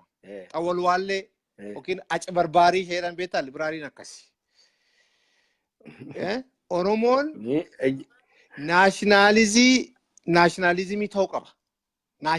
Naashinaalii isa afaaniitu hin taane naashinaalistii isa hojii ta'uu qaba Oromoon. Naashinaalistii ilaali.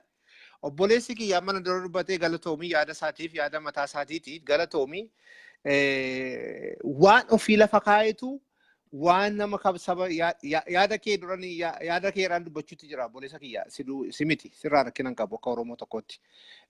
Naannee isa kan biraa tuttuqa.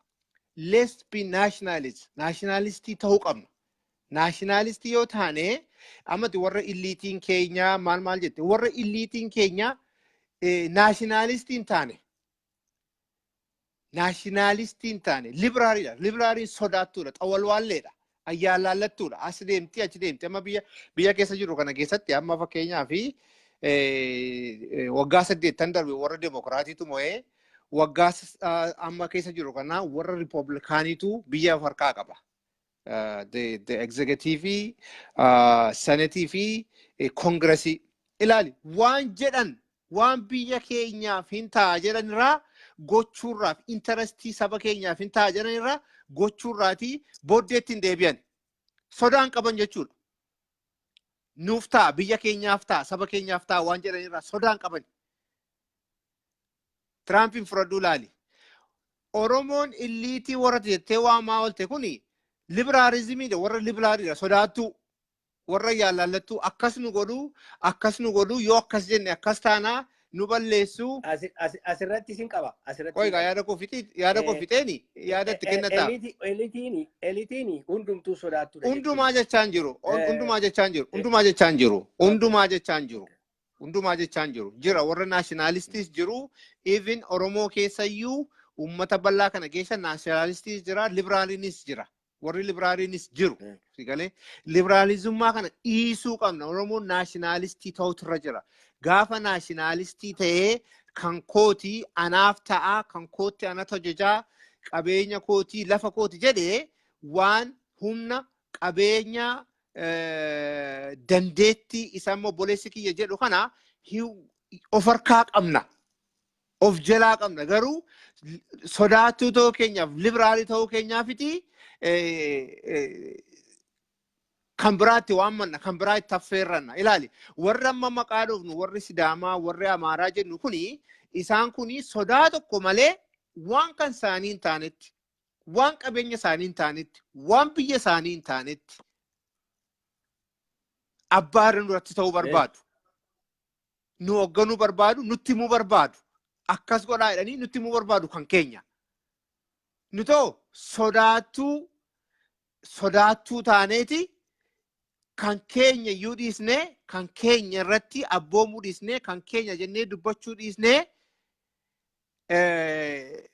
nama biraatti kadhanna jechuudha.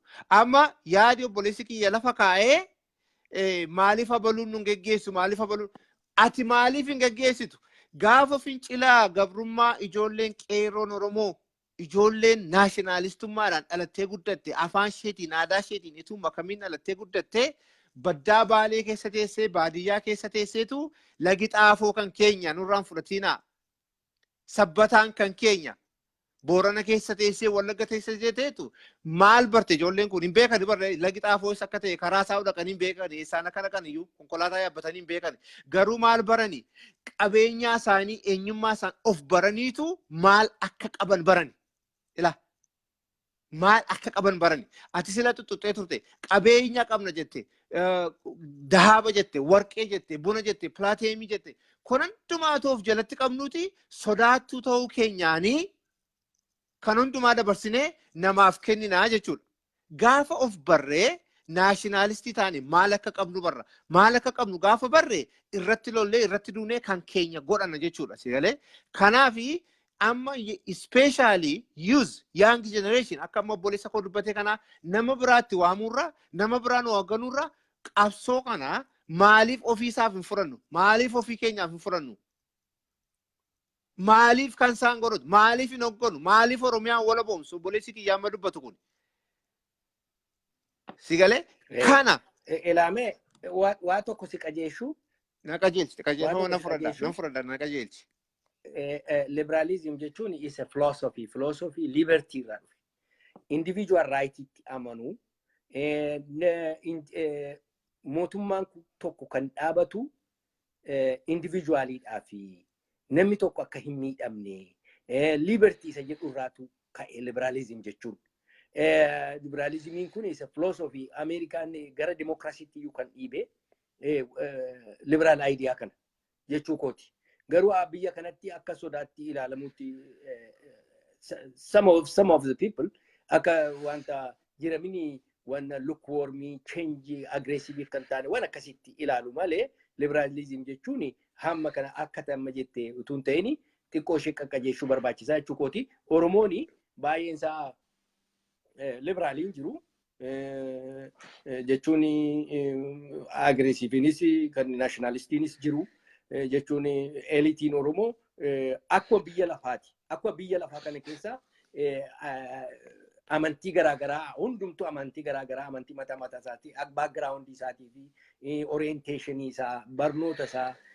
jireenya isaatu influence godha nama tokko kanaaf akkasitti na ilaallu jechuuf hin jedhu galatoom qajeeluma fakkeenya fudhadha garuu maal jechuudhaan ani definition irraa ka'ee yeroo baay'ee decision maker irratti they are very weak kanaaf isin jedheen liberalism kanatti fayyadamu fedheeni special maal isin jechuu kooti oromoon hundumaatu immoo akkas jechuu koo miti nationalistiin jira oromoon so yeroon amma yerootti nationalistiin rise up godhanii ka'anii hidhatanii humnaan biyya ofii fi qabeenya ofii irratti abboomamanii abbaa ta'anii mirkaneeffachuu qabanidha jechuu kooti kanaaf isin jedheen liberalism kanas isin jedhe kanaaf galatoomayyee irraa bu'ee fallaa ta'e ka galatoomi namni kan biraan immoo jira nagaa toolati okay ittafa oro okay ittafaadha dhagaa eonni ittafa kottu kaa sii dabaleera nagaa jeette Atami. Nagaa jirtu Obbo Daani'el. Akkam koo? Naguma inni riifama. Nagaa rabbi. Yaa geeffachaa ture jalqabumarraa kaastanii yaaduma bareedaa ture. Asxaan irratti gaa maal wantoota nu barbaachisantu jiru gaa warra kana fooyyessuudhaatiif yookaanis immoo wanta barbaannu tokko bira gahuudhaaf akka sabaatti wantoota nu barbaachisantu jiru. Inni jalqabaa tokko waggoota darban kana keessaa akkamittiin qabeenyi keenya akkamittiin saamamee akkamittiin gabroomne yoo jenne hawaasummaa nu caalanii miti uummata baay'inaan nu caalanii miti kan ittiin nu caalan meeshaadha. Uummanni Oromoo waggaa hamma kanaa gabroomee har'ayyuu waan meeshaatti amanuu natti hin fakkaatu. Akkan taa'ee ofii koo ilaalutti. Isa kanatti jalqaba amanuu qabna. Qabeenya qabaannes lakkoofsa uummataa qabaannes meeshaa xiqqootiin bitamaa turre. Olaantummaa meeshaatu nama bita malee olaantummaa qabeenyaa yookaan olaantummaa beekumsaa miti. Biyyoonni qarooman har'a addunyaa kanarratti kan isaan ittiin nama bitanii humna meeshaatiin malee humna qabeenyaatiin miti.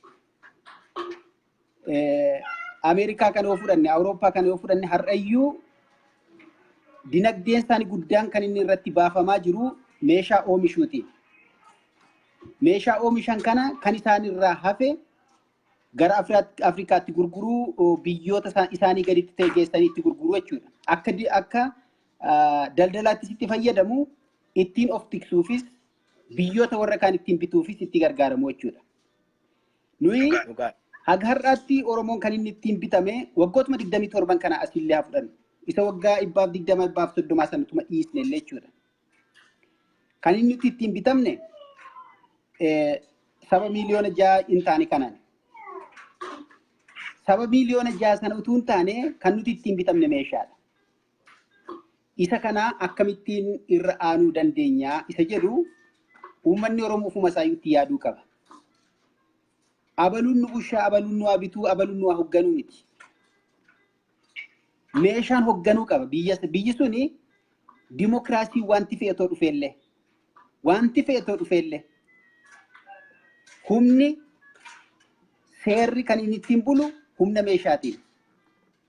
Kanaaf qabeenya guutummaan guututti ni qabna. Qabeenyi keenya haasamamuyyuu malee persentiin tokkoyyuu hin saamamne jechuu dandeenya. Qabna ammayyuu ittiin bu'amne itti gargaaramu yoo barbaanne garuu jalqaba humna horachuu qabna. Har'a biyyoota ollaa keenyaatti warra bifa garaagaraatiin har'a nu mormaa jiran kana itti buuna yoo jenne humna itti buunuu hin qabnu. Oromoon har'a uleellee of harkaatiin qabu mana isaa keessaati. Waggoota 27 kana keessatti mana qotee bulaatii isa qabuus isa hin qabnes mana isaa keessa qochisiisanii reebanii irraa funaananii fixaniiru. Bahaa Oromiyaa irraatiin har'a uummanni akkasitti buqqa'aa jiru. Lixa Oromiyaa irraatiin uummanni har'a akkasitti buqqa'aa jiru. Warra buqqa'e kana keessaatii namni rasaasa tokko dhukaasee hin jiru. Sababiin isaa maaliin? Hin qabu manaati irraa funaanamee fixameera. Isa kana ofitti deeffachuu qaba. Oromoon isa kanatti amanuu qaba. Maaliin akka inni of kabachiisuu danda'u? Qabeenya isaa maaliin akka eeggachuu danda'u? Har'a maatii isaatu jalatti ajjeefamaa jira. Mana keessaatii eeboo gaashaan qabu Oromoon fixaniiru harkaa funaananii. Wabooma isa jiru kanayyuu haa hidhatee haa galonnaan hin galuutu jira jechuudha. Amma diina isa nutti falmu qofaatu hin taane Oromoomtu kallattii garaagaraatiin akkaataatti wal dura dhaabbatutu jira. Yeroon kuni yerootti Oromoo wal dura dhaabbatu miti. Har'a Oromootu biyya bulchaa jennee Abiyyi biyya bulchaa jira. Lammaanis haga humna isaanii waan isaanirraa eegamu hojjetaniiru. Jarreen kanumayyuu waan biraa barbaacha mitam. Abiyyumaaf lammaa kanayyuu bakka isaan jiran kanarratti tiksuudhaaf Oromoon humna qabaachuu qaba. Miiliyoonni 60-70 Oromoon jiru kun utuu tokkoomne sagalee tokkoon utuu dhaabbanne meeshaa malee humna hin qabnu. Waan akka gochuu hin dandeenye. Utuu sagalee tokkotu ta'e miiliyoonni 60 Oromoon kun utuu sagalee tokkoon utuu dhaabbatee jaarmiyaa siyaasaa tokko dhaabbatee miiliyoonni 60 kun utuu miseensa jaarmiyaa tokko ta'etu dhaabbatee humna ittiin of tiksu kan hin qabu yoo ta'e ammallee humna qabnan jennu ammallee qabeenya keenya tikfachuu dandeenya jechuudhaatiif abdiin qabnu jechuudha. Amma siyaasni amma biyya sana keessaa deemaa jiru mootummaa isa kan 27 kana humni akkaataa maleetti nama miidhu, humni akka maleetti nama ajjeesu kufeeraa jenneerra. Inni waggaa 120-130 nu bitaa ture immoo bifa jijjiirratee deebi'ee dhufaa jira jechuudha. Marsaa lammaffaatiif. Marsaa lammaffaa isa dhufe kana akkamittiin wal dura dhaabbachaa jirra. Amma torban kana keessa kan isaan ittiin odeessaa jiran maalinni kallattii garaagaraatiin OLF fi wayyaaneetu walii galee uummata keenya uummata Itoophiyaa buqqisaa jira ajjeesaa jira jedhan. Jarreenuma kana gargaaranii Oromoo mata'anii immoo as galagalanii OLF fi TPLF warri balaaleffatanii sinuma jiru Oromoo keessa. Warri akkasii kuni utuu danda'anii akka Oromoo ta'anii dhaabbachuu danda'u qabu ture. Oromoon har'a Amaara wajjin dhaabbatee Oromoo arrabsu Oromoo ta'uu hin danda'u. Oromoon har'a TPLF wajjin dhaabbatee Oromoo arrabsu Oromoo ta'uu hin danda'u. Afaan baruu danda'a. Tigreenuu afaan Oromoo dubbatte itti har'a. Sirriitti afaan barsiifatanii akka barbaadanitti hojjechaa jiru jechuudha. Oromiyaa keessatti waajjira garaagaraatti ramadamanii hojjechuu danda'u har'a. Oromoo duwwaa miti Oromiffaa dubbatu. Amaariffaa biyya Amaaraatii dhufee Oromiyaa keessatti baranneet Amaariffaa dubbanna nuti. Amaarri waggaa 30 waggaa 40 Oromiyaa keessa jiraatee Oromiffaan dubbatu. afaan achii nutti dhufe nuti Amaariffa dubbanne kaffallee baranne misayyuu reebamne isaan Oromiyaa keessa waggaa 40 jiraatanii hamma har'aatti Oromiffan dubbatanii Oromoonna Oromiyaa የሚባል የለም jedhu achitti horee achitti guddatee jechuudha. Kana har'a otoo jara kana akkas jechuu hin dandeessanii jennee lolatuutti banne Amaarri Oromiyaa keessa har'a namni meeshaa hin qabne jiru mana keessa illim gwanii uffatanii isuma ollaa keetu gadi sitti bayisi ajjeesaa jechuudha. Isuma har'a kunoo Beenishaangul keessaatii gochaa jiran ollaa'uma isaatu gadi bayee ajjeesaa jira ollaa'uma isaatu gadi bayee ari'aa jira. Xiyya isaa gaditti baafatee jechuudha. Kana irratti dammaqnee maal gochuutu nurra jiraata isa jedhu fageessinee yaaduu dandeenya. Amma waa'ee qabeenya, waa'ee dinagdee, waa'ee homaa miti. Akka dhuunfaa isaattuu Oromoon of eeguu, of tiksuudhaatiif maal of harkaa qabaadha? Gaaffiin inni jalqabaa. Akkuma sila jettee Abashoonni kun waggaa dheeraatii bara Minilikii kaasanii dinagdee guddaa horatanii haga biyya alaa kanaa keessatti caasa bal'ifatanii mootota biyya alaa kana wajjin hidhata gurguddaa qabaatanii kallattii garaagaraatiin Oromoo dadhabsiisuudhaaf qabeenya Oromoo saamsisuudhaatiif Oromoo kana gargar caccabsuudhaatiif waggoota hedduutii kaasanii haga har'aatti hojjechaa jiru. Carraa sana hin arganne nuti sarvaayivaalii maal nyaannee bullaatti fiigaa ture. Akkamitti lubbuu keenya oolfannaatti fiigaa ture Oromoon. Kanaaf isa kana amma yeroo kana keessatti haga danda'ametti wal dhiibuun jaarmiyootaa dhiphachaa jira. Inni kun waan xiqqoo abdii namaa kennudha. Boru iftaan immoo kan kanaatii olii abdiin kan namaatti kennu tokko mul'achuu ni danda'a. Uummanni akka uummataatti mootummaan ati meeshaa hidhadhu jedhee siin gorsu. Hawaasni akka hawaasaatti bakka jirutti maaltu nu barbaachisa? Buqqa'insi kaleessa baharraatiin akkasitti gaggeeffamaa ture. Karaa Walloo gaggeeffamaa ture. Inni karaa Booranaa gaggeeffamaa ture. Har'a inni karaa Wallaggaa gaggeeffamaa jiru kuni haga handhuura Finfinnee keessatti deemuuf jiraachuudha. Akka amma teenyee ilaallutti. Maaliif hundi kan buqqa'u kun baqachaa jira malee ofirratti galagalee akkamiin ofirraa deebisna kan jechaa jiru hin jiru ammallee. Isa buqqa'ee kana gargaarraa asiin jedhee kan fiigu malee boru akka hin buqqaaneef maal gochuu qabnaa jedhee kan dubbachaa jiru hin jiru. Isa kaleessaarraa waa tokko hin baranne jechuudha nuti ammayyuu. Gaafuma buqqa'u warra buqqa'eef jedhama malee isan buqqaaneef akka inni hin buqqaane maal gochuu dandeenya kan jedhamu irratti yaadameen dubbatamu. Inni buqqa'e. Amma isa buqqa'eetti nyaata guuruu miti. Isa buqqa'eetti birdilibsii guuruu miti. Isa buqqa'eetti firaasha guuruu miti. Waan inni ittiin gadi dhaabbachuu danda'u itti kennanii bakka isaatti deebisuu danda'uutu nurra jiraata jechuudha. Boru akka inni hin buqqaaneef akka inni qabeenya itti irratti hore kana loonsaa akka inni hin ajjeefamneef akka durii uleetiin loonsaa eeggachuu hin qabu. Akkuma Amaaraa qawweetiin eeggachuu qaba loonsaa qotee bulaan keenya. Gaafa qonnaa isaatti bahu akkuma Amaaraa qawwee isaa qabatee haqee qonnaa isaa qotachuu qaba. Inni har'a buqqa'ee biyya gadhiisee iddoo garaagaraatti baqatu kuni abdii maal qaba boru iddoo isaatti deebi'uuf hin qabu. Warri kaleessa isa buqqise achuma jira har'as. Isa buqqeetu buqqee malee inni buqqee achuma jira. Inni buqqise achuma jira. So kanaaf sitti neeressuu isa kana itti yaaduu qaba Oromoon jalqabachuma barbaadeen gabaabumatti. Ulfaaddu haganuma jechuun fedha.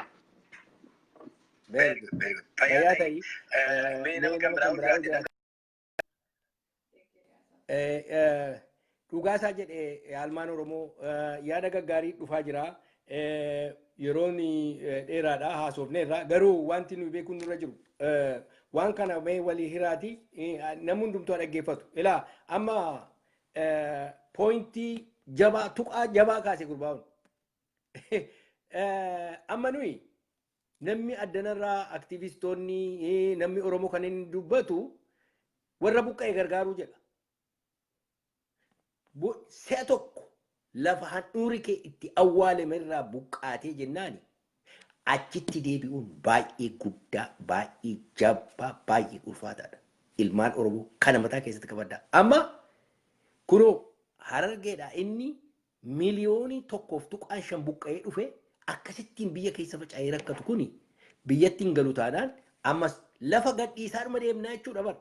Amma haalli jiru ko lafi cafaqamaa dhufe. Amma gumuzii warri buqqaan eessa dhaqan? Kaan Naqamteetti ol dhufe, kaan Gimbiitti ol dhufe, kaan Mandiitti ol dhufe.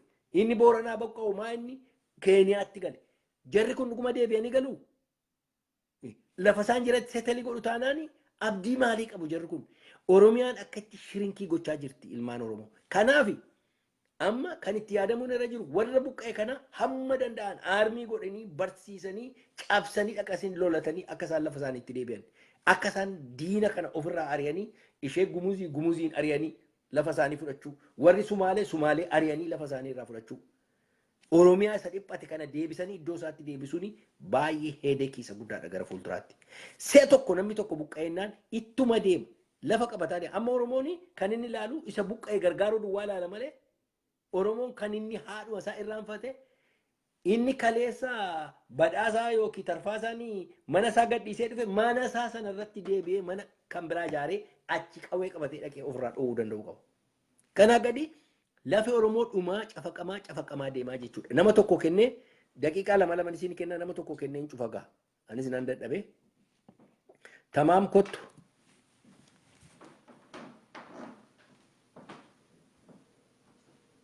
Tamaam si ergeera.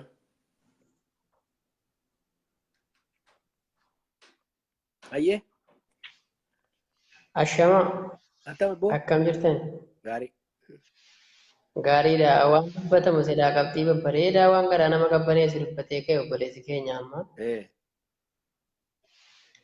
Wanni jennu hin jirru amma ta'e wanni irratti hojjetamuu yookaan dubbatamuu barbaachisutti yaadamuu qabu.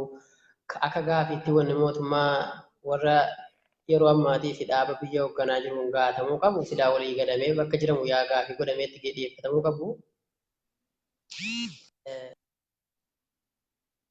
Jedhi kaa. Naabade. Akkamitti lafarraa buqqaaneetu galanii taa'uu kun maaliif taa'uu qaba? Isa kana qofee karaa nagaatiin namni hundinuu aktiivistootas ta'ee namootni hundinuu namni karaa qaama adda addaatiin gaafiin gaafatamuu qabu isa kanaadha. Amma deengaddaa akkuma jedhamu warra buraayyuudhaa fi sabbataarraa deengaddaa akkasitti ka'e Oromiyaan deebisee qubachiiseera. Tole. Kaayyoo dur jedhan sana galmaan gaataa jiru jarri. Oromiyaa guddoo jettanii nutti dhaadatan kana amma xiqqeessinaa jedhaniiru.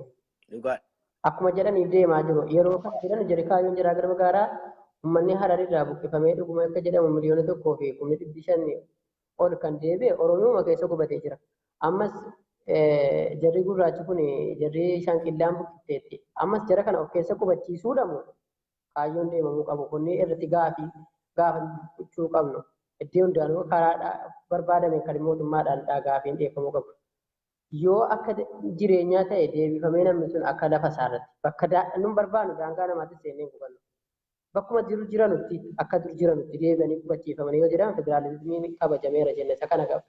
Ofee karaa kanaan akka gaafii kana namoonni hundinuu wal dhaga'ee kanarratti Oromoo wanni jedhamu wal dhaga'ee deemsisu malee inni kaan tokko lamaan jalaa deebi'aa dhufaa jira. Galatoomi boo. Kana irratti yoo rabbi jedhamu nu haa gargaaru isa kana wanna hunda jedhamuu qabu silaa qabxii namni kaafne gaafatamu dubbatamu dhumeera wanni jennu hin jiru haasaa dheerannee fi galmaan keenya. Baay'ee gaariidha. Wanni qabxii waan yoo gabrummaa ta'es akkatti gabrumfamne irraa ka'ee dubbatame agarre leellifame himamaa jira rakkoon nurra gahaa tures kana gara laafina keenyas yoo ta'e barree wal dhageessifnee wal dhageessisaa jirra. Gaa amma akka wal qixxummaatti eega dubbiin kanarra ga'e eddee bakka jirutti Oromoon akka kabajamee jiraatu bakkuma jirutti yoo silallee kutaa biraa keessa jiraate akka naannoo sanaatti hangannee ga'ee jiraatudha. Kun immoo galatoomaati yaada gaariidha. Carraan argadheef waan an jedhu jiru kanarratti maal hin jedha laata? Maal tafe hin jedha? Waan silaa dubbatamu dubbattanii. Galatoomi. Fayyaa ta'e boo. Jiraadhaati kana barbaade kun immoo rabbi nu haa gargaaru karaa danda'ameen gaafii akkuma jirutti karaa nagaatiin mootummaan beekame. Dhuguma qabeenya qabnutti of danda'ataa jira. Amma yoo wanaa qaamni mootummaan alaallee deebi'ee nama gargaaree hin jiru. Amma kanatti Oromoodhuma wal gargaaraa jira. Midhaan amma yoomitti kennamaa oolama. Akkuma dheengadda nuti waan nu keessaa Oromiyaa keessaa buqqee yeroo roofame sana deebisee ijaaretti itti yaadamee amma sila ijaaratee deebi'as qubatee jiru qubatee raataa warra amma buqqaa jiruuf akka itti deebifamee bakka jiraatti deebifaman akka godhamee bira dhaabbatamu. gargaarsi nuti asii ofitti bakkeedhaa wal gargaaraa wal nu ga'an jedha galatoomaa Galatoom. jiraata. Cuufuu koo dura namatu baay'ee na kadhata. Mee gurbaa tokkoon gashaa baay'ee na kadhataa jira. Daqiiqaa tokko duwwaan kennaaf an dadhabeera cufuufin jedha. Galatoomi booti. Fayyaa ta'e.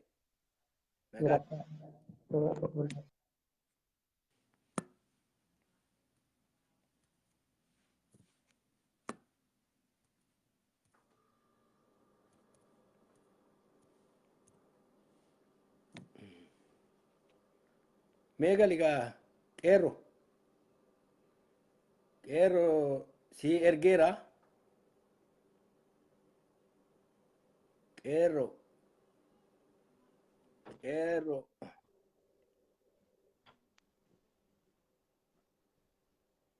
dhageessaa boo sagaleen kee dhaga'amu.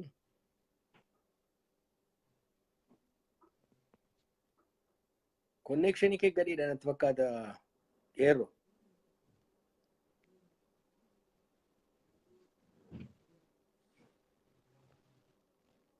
Dubbadhu kaa. Connection gadiidha. Qeerroo. Hin dhageessaa? Hin dhaga'amu addanatti kute. Hin taane.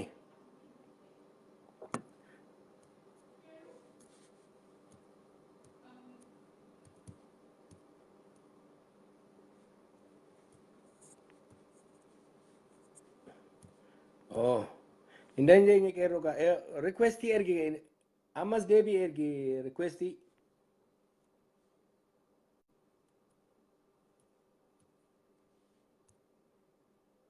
Requestii ergi dadhabame. Gurbaan kun connectionii isaan hojjetu gaa homaa gochuun hin danda'amne. Galatoomaa ijoollee keenya rabbi isin haa eebbisuu. Amma kanatti teessanii utuu nuffini dhaggeeffachuu keessanii fi sheer godhaatii daddabarsaati. Jabaadhaa. Ergaa kana moo walitti dabarsaati. Baay'ee rakkina guddaan nutti deemaa jira. Kana akkamittiin akka ofirraa qolannu, akka tokkummaa afarsinu, tokkummaadhaan hojjennu, akka walii keenya gargaarru, walii ho'inu, wal gorfannu ta'uudhaan gara fuulduraatti akka deemnu rabbi nu haa gargaaru. Jedhaagaa maasalaam.